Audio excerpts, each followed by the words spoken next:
बहुत स्वागत व्यूअर्स, आप देख रहे हैं आज एग्जिट पोल का विश्लेषण इंडिया टीवी पर। एक्सिस माई इंडिया का एग्जिट पोल का डेटा जो बता रहा है कि हरियाणा में तो बिल्कुल आराम से कांग्रेस पार्टी की सरकार बनती हुई दिखाई दे रही है और तीसरी बार मुख्यमंत्री भूपेंद्र सिंह हुड्डा बन सकते हैं। कश्मीर का मामला थोड़ा फंसा हुआ है, यहाँ दोनों ही पक्षों के पास एक चांस जो है वो दिखाई देता है। मेहमानों से फिर आपको मैं मिलवा देता हूं। अमित रैना जी, राजा मुनीर साहब हमारे साथ हैं, रविंद्र सिंह जी, रविंद्र सिंह शिरोन साहब और राजकुमार सिंह जी हमारे साथ हैं। फिर एक बार आप उनका वेलकम सर। कश्मीर का जल्दी से एग्जिट पोल का डेटा मैं आपके सामने रख रहा हूं। 90 सीटें हैं, लेकिन इसमें अगर 5 आप मनोनीत सीटें नॉमिनेशन वाली भी जोड़ लेंगे, जो एलजी नॉमिनेट करेंगे, तो ये 95 हो जाएगी। तो मेजॉरिटी मार के वो 48 पहुंच जाएगा। फिलहाल जो एग्जिट पोल कह रहा है, बीजेपी को 24 से 34 सीटें, ये सारी सीटें जम्मू बेल्ट से हैं। कश्मीर में बीजेपी को एक भी सीट नहीं मिलती हुई दिखाई दे रही है। एनसी, कांग्रेस, सीपीआईएम ये गठबंधन था। इसमें नेशनल कॉन्फ्रेंस को 28 से 35 यानी लगभग बीजेपी के बराबर ही, अगर आप सिंगल पार्टी की बात करेंगे तो 28 से 35 सीटें एनसी, कांग्रेस 6 से 10 सीटें जीत सकती है, सीपीआईएम अधिकतम 1 सीट, पीडीपी महबूबा मुफ्ती की पार्टी 4 से 6 सीटें जीत सकती है, इंजीनियर रशीद की एआईपी 3 से 8, सज्जाद गनी लोन की पीपल्स कॉन्फ्रेंस 1 से 3 सीटें, अल्ताफ बुखारी की अपनी पार्टी मैक्सिमम 2 सीटें और अन्य 4 से 10 सीटें जीत सकते हैं। तो इसमें आप अगर ये पीडीपी को भी हटा दें तो बाकी जो छोटी पार्टियां एआईपी, पीसी, एपी और अन्य, इनको अगर आप जोड़ते हैं तो ये आंकड़ा 20 के पार चला जाता है लगभग। और ये की हो सकता है इस बार के गवर्नमेंट फॉर्मेशन में, और दोनों ही धड़ों की नजर दरअसल इन्हीं के ऊपर रहने वाली है। अब सवाल हमारे सामने ये, सरकार बनेगी किसकी, कैसे, क्या संभावना दिखाई देती है? मुनीब साहब, मैं कुछ कॉम्बिनेशंस रख रहा हूं, आप कहिएगा कि ये वाइबल दिखते हैं कि नहीं दिखते हैं। ऐसे बन सकती है सरकार। पहले बीजेपी की कोशिश क्या हो सकती है? बीजेपी के अपने 29, राशिद इंजीनियर अपने सभी 5 ले आए, अगर महबूबा मुफ्ती भी उसमें आना जरूरी है फिलहाल दिखता है, सज्जाद गनी लोन के 2, ये पहले भी बीजेपी के साथ रह चुके हैं तो कोई प्रॉब्लम नहीं है, महबूबा मुफ्ती भी पहले बीजेपी के साथ रह चुकी हैं, अल्ताफ बुखारी की अगर 1 सीट आती है और 8 निर्दलीय, यानी सभी निर्दलीय बीजेपी के साथ आ जाएं, पीडीपी समेत सारी छोटी पार्टियां अगर उसके साथ आ जाती हैं तो उसके 50 उस कोलिशन के 50 मेंबर बनते हैं, जो बहुमत जो है फिलहाल 46, अभी नॉमिनेटेड को भी छोड़ दें तो 46 नहीं है, उससे ऊपर दिखाई देता है। सिनारियो नंबर 2, बीजेपी के 29 और राशिद इंजीनियर के 5, महबूबा मुफ्ती 5, सज्जाद गनी लोन 2, अल्ताफ बुखारी 1, निर्दलीय 1, और इसमें अगर आप नॉमिनेटेड जोड़ें, मतलब मेजॉरिटी मार्क जो है हम 48 मान करके चल रहे हैं, तो ये 55 बैठता है। ये भी आपको मेजॉरिटी मार्क से ऊपर दिखता है। लेकिन जैसा मैंने कहा, सब कुछ समेट कर लाना पड़ेगा भारतीय जनता पार्टी को। फीजिबल है? मुश्किल है। मुश्किल है। एक जो इंडिपेंडेंस की हम बात कर रहे हैं, इसमें कुछ इंडिपेंडेंट ऐसे हैं, जैसे एक एनसी के रेबल हैं शोपियान में, जो सीट वो शायद जीत रहे हैं, और अगर वो जीते हो सकता है वो एनसी में वापस चले जाए। ओके। तो वैसे ही जमात के कुछ लोग हैं जिनका टिप्ट है कि शायद वो जीत जाएं, शायद, कंफर्म नहीं है, राइट।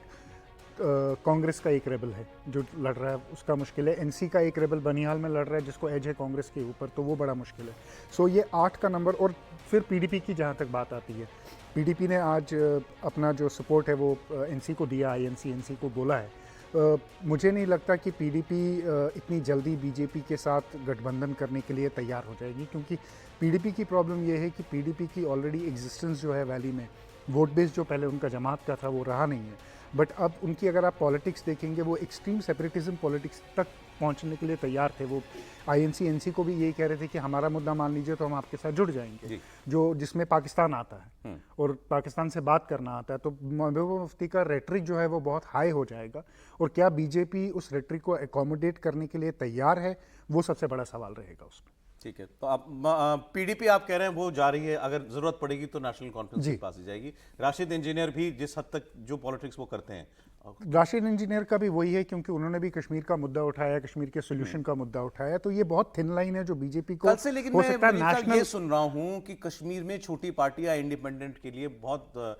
वो बेहतर होगा अगर वो अपने आप को सेंटर की पार्टी के साथ एसोसिएट करें। देखिए, बेहतर क्यों होगा? 2 चीज़ों के लिए। एक, छोटी पार्टियों में हम किन को गिनते हैं? एक तो हम सजाद लोन की पार्टी को गिन रहे हैं, एपी को गिन रहे हैं, इंडिपेंडेंस कुछ है उनको गिन रहे हैं, जो नाराज़ हैं एनसी से, एनसी में वापस नहीं जाना चाहते हैं, हम उनको गिन रहे हैं।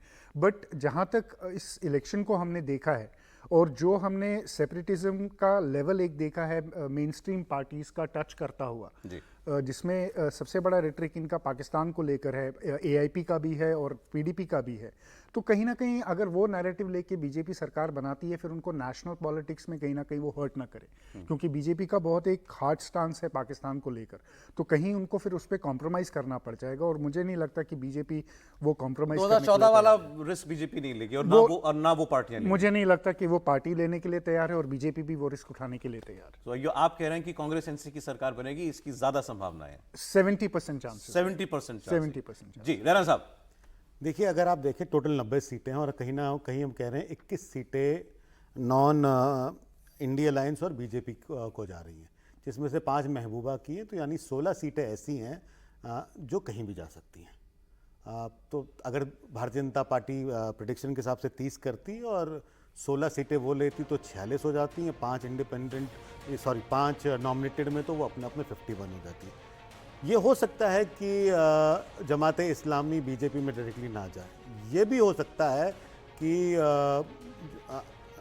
इंजीनियर राशिद डायरेक्टली बीजेपी में ना जाए, बट ये भी हो सकता है कि बीजेपी इंश्योर करे ये कहीं ना जाए। तो जो अगर वो इंश्योर करते हैं कि ये कहीं ना जाए, तो आप बात कर रहे हैं 30 + 16 46। तो आप फिर बात कर रहे हैं कि क्या जो हम अलायंस इलेक्शन शुरू होने से पहले डिस्कस कर रहे थे कि एक जो तीसरा विकल्प आ सकता है अब्दुल्ला एंड बीजेपी, क्या वो पॉसिबिलिटी होती है? देखिए, परम्यूटेशन कम्बिनेशन में ये नहीं है कि एआईपी बीजेपी के साथ आ रही है कि नहीं आ रही। परम्यूटेशन कम्बिनेशन में क्या एआईपी को इंश्योर किया जा रहा है कि वो किसी के साथ किसी के साथ ना जाए, क्या अपनी पार्टी किसी के साथ ना जाए? देखिए, तो ये तो जग जाहिर है कि अल्ताफ बुखारी को ब्लेसिंग्स हैं दिल्ली की, एआईपी को ब्लेसिंग्स हैं दिल्ली की, सर्टन इंडिपेंडेंट्स को ब्लेसिंग हैं दिल्ली की, और ये इंश्योर करना भारतीय जनता पार्टी जानती है कि वो कहीं ना जाए। तो थर्ड ऑप्शंस आज भी अवेलेबल है। बाकी मेरे एग्जिट पोल से कई जगह मतभेद है, क्योंकि कुछ सीट्स पे हमें बिल्कुल यकीन है कि वो नंबर्स बेटर हो सकते हैं। जैसे अपनी पार्टी का 1 दिखा रहा है, वो नंबर्स मुझको लगता है कि वो 3 के आसपास होना चाहिए, क्योंकि कुछ उनके अपने कैंडिडेट्स हैं, जैसे गुलाम हसन मीर हैं, आपके तंगमर्ग से आपकी जेडेबल सीट है, आपके इमरान अंसारी हैं, जो ट्रेडिशनली पावरफुल पॉलिटिशियंस हैं। जितना अच्छा होगा ये बीजेपी के लिए बेहतर है। हाँ, ये कितना अच्छा होगा बीजेपी के लिए बेहतर है वो और फिर पीसी मुझे लगता है कि मिनिमम 3 सीटें तो निकालती है पीपल्स कॉन्फ्रेंस। हम सर्वे 2 दे रहा है। हाँ, क्योंकि इंजीनियर रशीद की जो सीट है अपनी लंगेट के वो सीट फंसी हुई है, वहां से इंजीनियर रशीद जीत रहा है 100%, उसकी कोई गारंटी तो नहीं। जाइंट स्लेयर बने हुए इस वक्त कश्मीर में वहां पर अगर जायंट स्लेयर वो बाकियों के लिए बने, मगर अपनी कॉन्स्टिट्यूएंसी में उनकी सीट फंसी हुई है, और एक मावर एक एरिया है वहां पर, उसका वोट डिसाइड करेगा कि मावर ने सारा वोट इंजीनियर को दिया है या स्प्लिट हुआ। अगर स्प्लिट हुआ है तो सजाद लोन की पार्टी, सजाद लोन का घोषित स्टैंड क्या है, पब्लिक स्टैंड क्या है? देखिए, पब्लिक स्टैंड कश्मीर में किसी का बीजेपी के साथ नहीं है। सजाद लोन का साइड दोनों साइड है, मतलब वो सॉफ्ट भी जा रहे हैं और वो हार्ड भी। देखिए, 2014 में सज्जाद लोन कैबिनेट मंत्री थे, भारतीय जनता पार्टी के कोटा में बने थे वो मंत्री। बिल्कुल। तो ये सच्चाई है। और सज्जाद लोन, देखिए, कश्मीर में कोई पॉलिटिशियन ऑफिशियली बीजेपी के साथ नहीं जाएगा, पब्लिकली स्टैंड लेते, बट सरकार बनाने के बाद सब बन ही जाता है। आपकी बात बहुत इंटरेस्टिंग है। अब बीजेपी को अगर सरकार बनानी है तो उसको सारे इंडिपेंडेंट सब छोटी पार्टियां चाहिए। अगर वो मुमकिन नहीं होता तो बीजेपी इतना इन्फ्लुएंस यूज कर सकती है कि वो कम से कम नेशनल कॉन्फ्रेंस के साथ, कांग्रेस के साथ ना जाए। तो फिर आप कह रहे हैं कि फारूक अब्दुल्ला, उमर अब्दुल्ला को मजबूर होना पड़ेगा कश्मीर को एक सरकार देने के लिए, जम्मू कश्मीर को गवर्नमेंट देने के लिए, कि बीजेपी के साथ आने के बारे में सोचें वो। नहीं, क्योंकि वो सही भी है। क्योंकि अगर आज आप इंजीनियर रशीद का बयान सुनेंगे तो उन्होंने बड़ा कैटेगोरिकली बोला कि मेरी प्रायोरिटी गवर्नमेंट बनाना है ही नहीं किसी के साथ।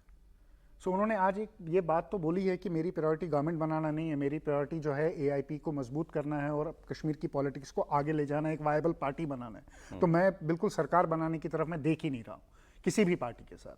तो वो जो अमित जी ने जो बात कही है वो कहीं ना कहीं रेजोनेट करती है, जो एआईपी ने आज स्टेटमेंट दिया उससे। और आप कह रहे हैं कि चाहे किसी ने कुछ भी बोला हो, मैं इधर नहीं जाऊंगा, मैं उधर नहीं जाऊंगा, चुनाव के बाद देखिए, इलेक्शन में पॉलिटिशियन कुछ भी बोलते हैं, बट जब पावर की बात आती है तो कोई कहीं भी जा सकता है। हरियाणा की कोई दिलचस्पी नहीं है जम्मू कश्मीर में? जरा मुनीब जी से और अमित रैना जी से, क्या कश्मीर के इंटरेस्ट में जो जियोपॉलिटिकल इंपॉर्टेंस है और जो उसकी स्ट्रेटेजिक इंपॉर्टेंस है, उसके मद्देनजर बीजेपी के अपने पॉलिटिकल इंटरेस्ट में और नेशनल इंटरेस्ट में, क्या ये ज्यादा वायबल नहीं होगा कि बीजेपी और नेशनल कॉन्फ्रेंस मिलकर सरकार बनाए? बिल्कुल बिल्कुल, आप जो बजाय छुटपुट पार्टियों को, इंडिपेंडेंट्स को। I have no love for National Conference ji, मगर आपकी मेन स्ट्रीम रीजनल पार्टी है, और जो आपके इंडिपेंडेंट्स अभी हैं जैसे जमात इस्लामी हैं या AIP है, वो फ्रिंज एलिमेंट्स हैं, वो unpredictable Even in elements comparison to PDP, National Conference is a better bet. Better softer हैं, मॉडरेट हैं, सेंसिबल हैं,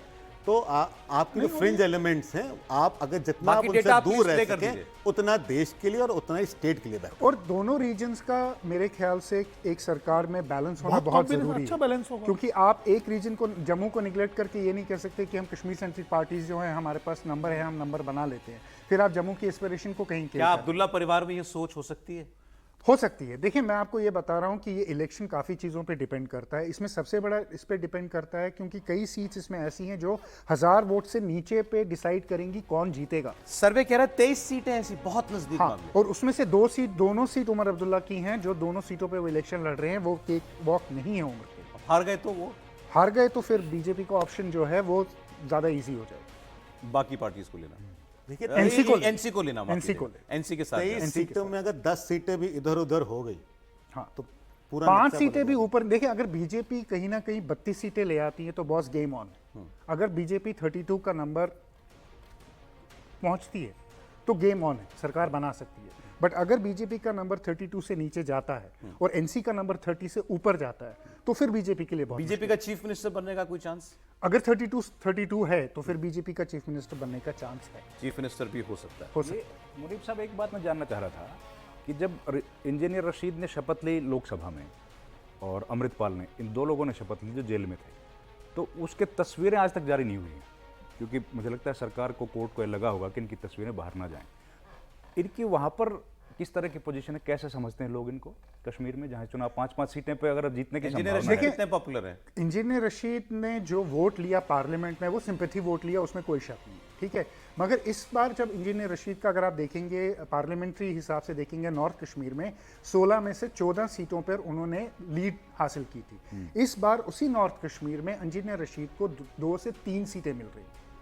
तो लोगों को कहीं ना कहीं अब ये लग रहा है कि शायद इंजीनियर रशीद जो है वो एक कॉम्प्रोमाइज कैंडिडेट है जो बीजेपी की तरफ से आए हैं। और यहाँ इमेज कैसा है सर इनका? जैसे हम लोग देखिए, इंडिया- इमेज यहाँ by and Delhi- large Delhi में बैठ के एक खबर आती है कि भाई वो एंटी इंडिया सेंटिमेंट को थोड़ा सा उस देखिए, तरह इंजीनियर हाँ, राशिद तो ट्रेडिश- उनका लार्जली वही एक है कि इनका एक एंटी इंडिया सेंटीमेंट है, इनका एक प्रो जो है कश्मीर सेंटीमेंट है कि प्लेबिसिट की ये बात करते हैं। हाँ, तो उस वो पे खुल्लम sentiment- खुल्ला करते हैं वो हाँ वो बड़ा प्रिवेलेंट एक सर मेरे पास अब केवल आपके फाइनल ओपिनियन का समय रह गया है। अब आपको एक कॉल लेनी पड़ेगी, किसकी सरकार बनने के ज्यादा चांसेस हैं, कौन चीफ मिनिस्टर हो सकता है?